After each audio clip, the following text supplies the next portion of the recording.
श्री खाटू श्याम बाबा जी की कथा और बर्बरिक संपूर्ण इतिहास। आज से कुछ वर्षों पूर्व तक श्री खाटू श्याम जी का नाम केवल राजस्थान में ही जाना जाता था, मगर इधर कुछ वर्षों से खाटू श्याम जी का प्रचार इतना अधिक बढ़ गया है कि केवल भारत में ही नहीं अपितु समूचे विश्व में न केवल इन्हें जाना जाता है, बल्कि अनेक परिवार श्री खाटू श्याम जी के चमत्कारों को अपनी आंखों से प्रत्यक्ष देख चुके हैं। राजस्थान के सीकर जिले में रिंगस कस्बे से 18 किलोमीटर की दूरी पर श्री खाटू श्याम जी का मंदिर स्थित है, जहां प्रभु के दर्शन मात्र से ही जीवन में खुशियां और सुख शांति के भंडार भर जाते हैं। श्री खाटू श्याम जी की पौराणिक प्रचलित पावन कथा संक्षिप्त में इस प्रकार से है। महाभारत युद्ध के लिए कौरव पांडव दलों के विशाल शिविर आमने सामने थे। शिविरों में दूसरे दिन होने वाले युद्ध की हलचल मची थी। युद्ध नीति के अनुसार सूर्यास्त पश्चात दोनों पक्षों के लोग आपस में मिलजुल सकते थे, अतः धर्म युद्ध के इन शिविरों में भी सैनिक आपस में मिलजुल रहे थे। शिविरों के बीच की भूमि वीरों के आवागमन से भरी हुई थी। तभी सुसज्जित रथ पर एक तेजस्वी योद्धा आया। पीपल वृक्ष के नीचे उसने अपना रथ रोका, घोड़ों को खोलकर चढ़ने के लिए छोड़ दिया, शस्त्र आदि उतारकर जलपान किया और अपने रथ पर विश्राम करने के लिए बैठ गया। उसे दोनों दलों के वीरों ने घेर लिया और सबने एक ही प्रश्न पूछा, आप किस ओर से युद्ध करेंगे? उस युवक ने उत्तर दिया, किसी भी दल की ओर से नहीं। अभी तो मैं एक दर्शक की भांति इस महायुद्ध को देखने आया हूँ। बाद में मैं उस दल की ओर से युद्ध करूँगा जो पराजित होगा या जिसके साथ अन्याय हुआ होगा। सब विस्मय से उसे देख रहे थे। उपस्थित लोगों में से एक ने पूछा, लेकिन आपकी सेना कहाँ है? क्या आपकी सेना पीछे आ रही है? उसने कहा, नहीं, मुझे सेना की आवश्यकता नहीं है, मैं बिना किसी सेना के आया हूँ। तभी सैनिकों ने पूछा, तो आप पराजित दल की सहायता कैसे करेंगे? आगंतुक महाबली मुस्कुराया और कहने लगा, मुझे सेना की आवश्यकता नहीं, मुझे अपने इस धनुष और इन 3 बाणों पर असमी विश्वास है। मैं एक ही बाण से शत्रु सेना का संहार कर सकता हूँ। छूटने पर मेरा पहला बाण हर व्यक्ति के मृत्यु स्थल पर निशान लगा देगा और दूसरा बाण उन्हें बींध देगा। लोगों ने पूछा, आपका नाम क्या है? तब उस युवक ने कहा, मैं भीमसेन का पौत्र, घटोत्कच का पुत्र, महाबल बर्बरिक हूँ। आंधी की तरह कुछ ही क्षणों में यह बात दोनों शिविरों में फैल गई। हर किसी के मुख पर बर्बरिक का ही नाम गूंज रहा था। सैनिक लोग बात की गहराई तक नहीं पहुंच पा रहे थे, पर गंभीरता को समझने वाले योद्धा चिंतित हो गए थे। भगवान श्री कृष्ण सोच विचार करने लगे, यदि वास्तव में वह वीर निर्बल पक्ष का साथ देगा तो पांडवों को विजय होते ही कौरव निर्बल हो जाएंगे। फिर वह वीर उनकी ओर से लड़कर पांडवों की विजय को पराजय में बदल देगा। क्या वह वास्तव में ऐसा विलक्षण धनुर्धर है जो 2 बाणों से ही शत्रु सेना का संहार कर सकता है? चलो चलकर परीक्षा ली जाए। श्री कृष्ण ने ऐसा सोचा। वह उठे और बर्बरिक के पास पहुँचे। उन्हें आता देख सभी सैनिकगण इधर उधर छट गए। बर्बरिक ने श्री कृष्ण का अभिवादन किया। दोनों ने परिचय किया। श्री कृष्ण ने कूटनीति का आश्रय लेते हुए पूछा, तुम इन 3 बाणों के द्वारा सारी सेना का संहार कर सकते हो? बर्बरिक ने गर्व से अपना सर उठाया, धनुष पर एक बाण चढ़ाकर कहा, देखिए, मैं इस प्रकार समस्त शत्रु सेना का संहार कर सकता हूँ। आप इस पीपल के पेड़ को देख रहे हैं, मेरा यह बाण इसके समस्त पत्तों को चिन्ह लगाएगा, दूसरा बाण उन्हें बांध देगा। आप चाहें तो मैं धरती पर बिखरे इन सूखे पत्तों को भी बीन सकता हूँ। श्री कृष्ण यह देखने को उत्सुक हो गए। उन्होंने 2 पत्ते तोड़ लिए, एक को हाथ की मुट्ठी में बंद कर लिया और दूसरे पाँव के नीचे दबा लिया। बर्बरिक ने अभिमंत्रित करके बाण छोड़ा। सभी ने देखा कि पेड़ और धरती का प्रत्येक पत्ता चिन्हित था। श्री कृष्ण ने मुट्ठी खोली तो हाथ का पत्ता भी चिन्हित था और पाँव के नीचे का पत्ता भी चिन्हित। श्री कृष्ण अत्यधिक विस्मित हो उठे थे। तब तक बर्बरिक ने दूसरा बाण भी छोड़ दिया। प्रत्येक पत्ता बीच में से बिंदा हुआ था। श्री कृष्ण अकुला उठे और गहरी सोच में पड़ गए कि किस प्रकार से युद्ध में भाग लेने से इसे रोका जाए। आखिर बहुत सोच विचार करने के बाद उन्हें एक हल सूझा। प्रातः काल वह उठे और याचक का रूप बर्बरिक के पास गए। वहाँ वो संध्या वंदन कर रहे। संध्या वंदन के उपरांत बर्बरिक ने याचक से कहा, आज्ञा करो ब्राह्मण देवता, क्या इच्छा है? कुछ दान पाने की इच्छा है महाराज। ब्राह्मण रूपधारी श्री कृष्ण ने कहा, यहाँ तो मेरे पास विशेष धन नहीं है। मैं परदेश में आया हूँ। ये बहुमूल्य वस्त्राभूषण हैं। इनकी इच्छा हो तो कहो। मेरे पास में जो होगा वो मैं तुम्हें दान में अवश्य दूंगा। तभी ब्राह्मण रूपी श्री कृष्ण ने कहा, वस्तु तो वही मांगूंगा जो आपके वश में है। तब मुझे कोई इनकार नहीं, चाहे तुम मेरे प्राण ही मांग लो। उसने कहा, प्राण? इतना दंभ अच्छा नहीं महाबली। कह तो दिया आपने। अच्छा ऐसा है तो मुझे अपना शीश काट कर दे दीजिए। बर्बरिक यह सुनकर सिहर उठे। इतना कठोर दान भी कहीं मांगा जा सकता है? उन्होंने क्रोध को दबाकर कहा, मुझे विश्वास नहीं होता कि तुम ब्राह्मण याचक हो। तुमने दान प्रथा को कलंकित किया है। तुम अवश्य ही कोई कूटनीतिज्ञ हो। जो वचन मैंने दिया है अब मैं उसे अवश्य पूरा करूंगा। परंतु मुझे यह बताओ कि वास्तव में तुम हो कौन? श्री कृष्ण ने अपना रूप बदलते हुए कहा, मैं श्री कृष्ण हूँ बर्बरिक। मैं नहीं चाहता कि तुम इस महायुद्ध में भाग लो और तुम्हारे कारण दोनों पक्षों का विनाश हो जाए। मैं अपने वचन को पूरा करूंगा, परंतु मेरी इच्छा मेरे साथ ही मिट जाएगी। निसंकोच कहो, तुम्हारी क्या इच्छा है? मैं इस महायुद्ध को अच्छी तरह देखना चाहता हूँ। सृष्टि के सभी महारथी इसमें सम्मिलित हुए हैं। बर्बरिक ने कहा कि मैं यह देखना चाहता हूँ कि कौन कितना बली है। श्री कृष्ण बोले, तुम्हारी यह इच्छा अवश्य पूरी होगी। इतना कहकर भगवान श्री कृष्ण ने बर्बरिक के सर को किसी दिव्य औषधि के सहारे जीवित रखा और उसे पीपल की सबसे ऊंची शाखा पर टांग दिया, जिससे वह भली भांति युद्ध देख सकें। और यह बात सही है कि बर्बरिक ने उस धर्म युद्ध को भली भांति देखा।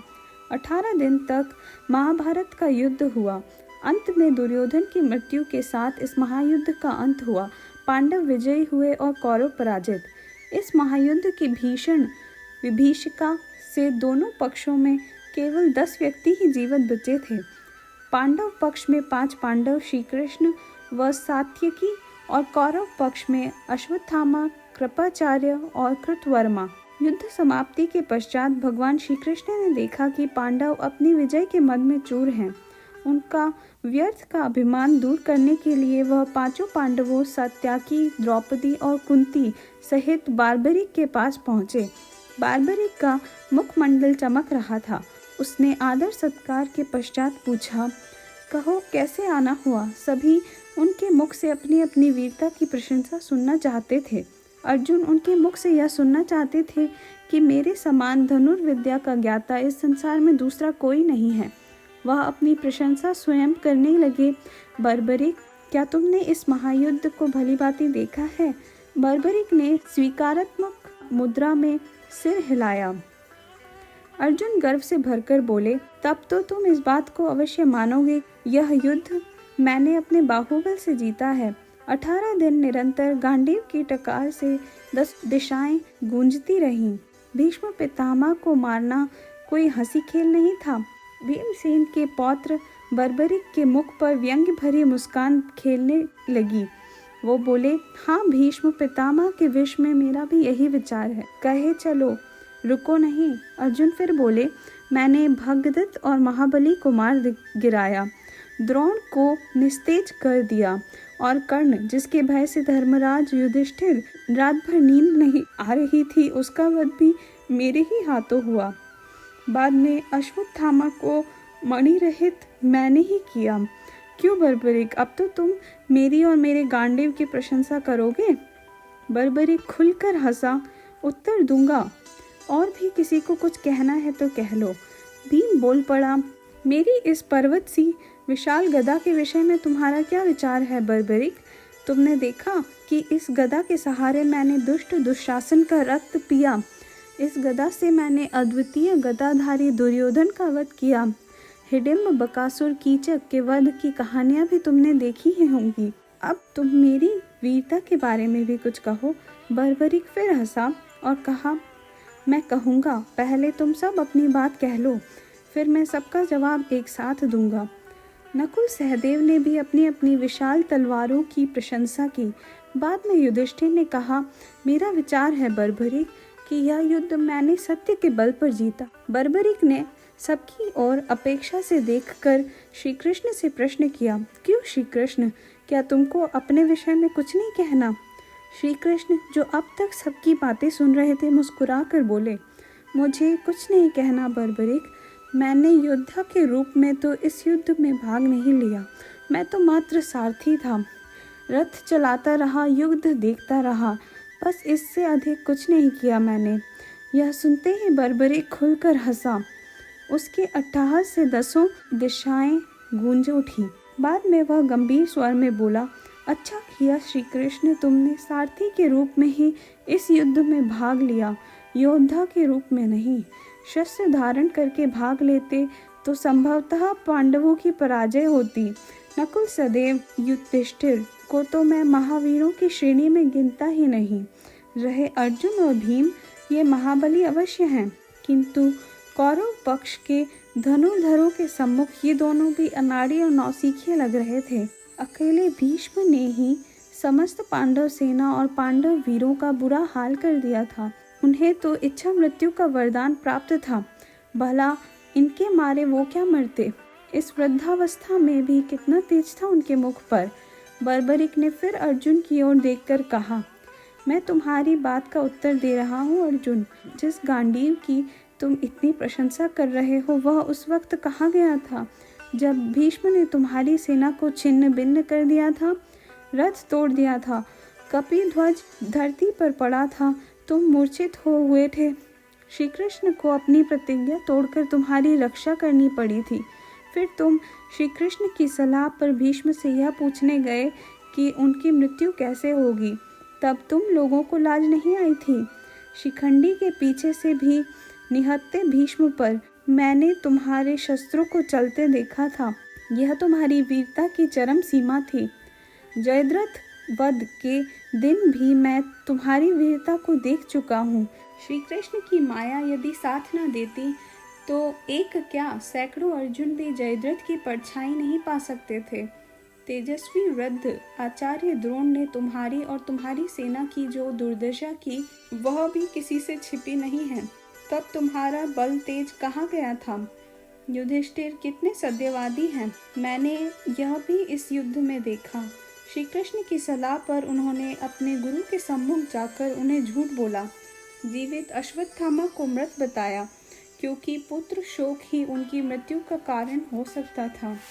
यह सुनते ही युधिष्ठिर बोल उठे, भूलते हो बर्बरिक, मैंने कहा था अश्वत्थामा मर गया है, किंतु न हाथी। बर्बरिक उत्तेजित हो उठे, क्रोध से बोले, नर नहीं हाथी, धीमे स्वर में कहा था, मन में कहा होगा। द्रोण केवल यह सुन सके कि अश्वत्थामा मर गया है। उसके बाद श्री कृष्ण और अर्जुन ने अपने शंख बजाने शुरू कर दिए। क्यों, यह सब पहले से ही निश्चित था ना? बर्बरिक आगे बोले, सुनो अर्जुन, कर्ण के बाणों के सामने तुम्हारे दिव्यास्त्र कहाँ गए थे? उन बाणों को विफल करने के लिए उन्हें चलाया तो था, पर असफल रहे। क्यों, सच्चाई यही है ना? श्री कृष्ण ने उस वक्त घोड़ों को बैठाकर अपनी और तुम्हारी रक्षा की, फिर भी तुम्हारा मुकुट कट गया था। और सुनो, निहत्ते कर्ण को मारते हुए तुमको लाज नहीं आई होगी। अर्जुन हतप्रभ हो रहा था, फिर भी वह बोला, मैं तो रुक गया था, लेकिन श्री कृष्ण की मुझे आज्ञा मिली थी कि यही समय है कि जब कर्ण को मार सकते हैं। यदि कर्ण का रथ पहिया कीचड़ से निकलकर रथ पर बैठ गया तो एक क्या अनेक अर्जुन भी उसे मार नहीं पाते। बर्बरिक की वाणी में व्यंग उभर आया। ठीक ही किया श्री कृष्ण ने, तुम्हें युद्ध जो जिताना था, मुझे याचक बनकर बेकार कर दिया। बलि भगदत्त की प्रचंड शक्ति को श्री कृष्ण ने अपनी छाती पर सहा, क्योंकि तुम्हारे शरीर के वह शत खंड कर देती। हाँ भीम, अब तुम भी यही सुनो। यह तो सच है कि तुम अतुल बल के स्वामी हो। तुमने निश्चित ही हिडिंब, बकासुर और कीचक को मारा, पर यह युद्ध तो गदा से नहीं जीता जा सकता था, क्योंकि इस युद्ध में युग के सर्वश्रेष्ठ धनुर्धर सम्मिलित हुए थे। धनुर्धर कर्ण के सम्मुख तुम्हारी गदा को क्या हो गया था, जो तुम जान बचाने के लिए हाथियों के झुंड के पीछे जा छिपे थे? कर्ण ने अपनी धनुष की डोरी से तुम्हारे गले में डालकर तुम्हें खींच लिया था। वह चाहता तो तुम्हारा वध कर सकता था, किंतु उसने तुम्हें छोड़ दिया, और तुम्हें ही क्या, उसने नकुल, सहदेव और युधिष्ठिर को भी छोड़ दिया। आज तो तुम सब अपनी वीरता की डींगे हाँक रहे हो, लेकिन यह भूल गए कि तुम उस महारथी से प्राण दान लेकर लौटे थे। वास्तव में तो वही सच्चा दानी था। तभी श्री कृष्ण और कुंती आंखें टकराईं। कुंती की आंखों में आंसू थे, किंतु बर्बरिक बोलता ही रहा। उसने अवसर मिलने पर भी तुम्हें क्यों नहीं मारा? यह वास्तव में अद्भुत रहस्य है। वैसे इस बात से उसकी करुणा तुम पर प्रकट होती है। जयद्रथ के सामने तुम्हारी वीरता कहाँ गई थी? उसने तुम्हें चक्रव्यूह में घुसने नहीं दिया। सुनो भीम, तुम्हारे और दुर्योधन के बीच हुए गदा युद्ध में तुम अपनी महानता प्रकट कर सकते थे, किंतु वहाँ भी तुमने नीचता का ही प्रदर्शन किया। श्री कृष्ण के इशारे पर गदा युद्ध के नियमों का उल्लंघन करके तुमने दुर्योधन की जांघ पर गदा मारी। धिक्कार है तुम्हें और तुम्हारी वीरता पर। बलराम को तुम्हें तुम्हारी दुष्टता का दंड देने उठे तो श्री कृष्ण ने तुम्हें बचा लिया, क्योंकि यह सब उन्हीं के इशारे पर हो रहा था। धन्य था दुर्योधन, वीरता की लाज रखनी उसे आती थी। युधिष्ठिर के यह कहने पर भी हम पांचों में किसी को भी द्वंद्व युद्ध के लिए चुन लो। उसने अपनी से बलि को चुना। यदि शेष चारों में से वह किसी एक को चुन लेता तो क्या होता? गदा युद्ध व मल्ल युद्ध में ये सब उनके सामने खिलौने जैसे थे। वैसे युद्ध में तुम्हारी भी मृत्यु निश्चित ही थी, क्योंकि वह गदा युद्ध का श्रेष्ठ ज्ञाता और बहुत फुर्तीला था। फिर बर्बरिक सांस भरकर बोला, श्री कृष्ण की नीति पराजित कैसे हो सकती थी? मुझसे यदि कोई पूछे तो मैं यही कहूँगा कि इस युद्ध के वास्तविक विजेता श्री कृष्ण ही हैं, जिन्होंने अपनी बुद्धि और नीति के सहारे इस युद्ध को जीता है। मुझे तो इस युद्ध में चारों ओर श्री कृष्ण नजर आते थे। श्री कृष्ण नीति की जय हो। यह कहकर बर्बरिक मौन हो गया। इतना सुनकर श्री कृष्ण ने महाबली को खुश होकर यह वरदान दिया कि महाबली बर्बरिक, कलयुग में तुम मेरे नाम से पूजे जाओगे, और जो तुम्हें सच्चे मन से ध्याएगा वह मनवांछित फल पाएगा। और आज यह सच जग विख्यात है कि उस काल के बर्बरिक आज के बाबा श्याम हैं। आज सारा संसार उन्हें शीश के दानी के रूप में जानता है, और जो भी सच्चे मन से इनकी शरण में खाटू श्याम जी जाता है, उनके समस्त कार्य प्रभु श्री श्याम पूर्ण करते हैं और उसके जीवन का सुख, संपदा और खुशियों से भर देते हैं। शीश के दानी की जय, श्री खाटू नरेश की जय। और इसी प्रकार श्री खाटू नरेश बर्बरी की यह कथा समाप्त होती है। धन्यवाद।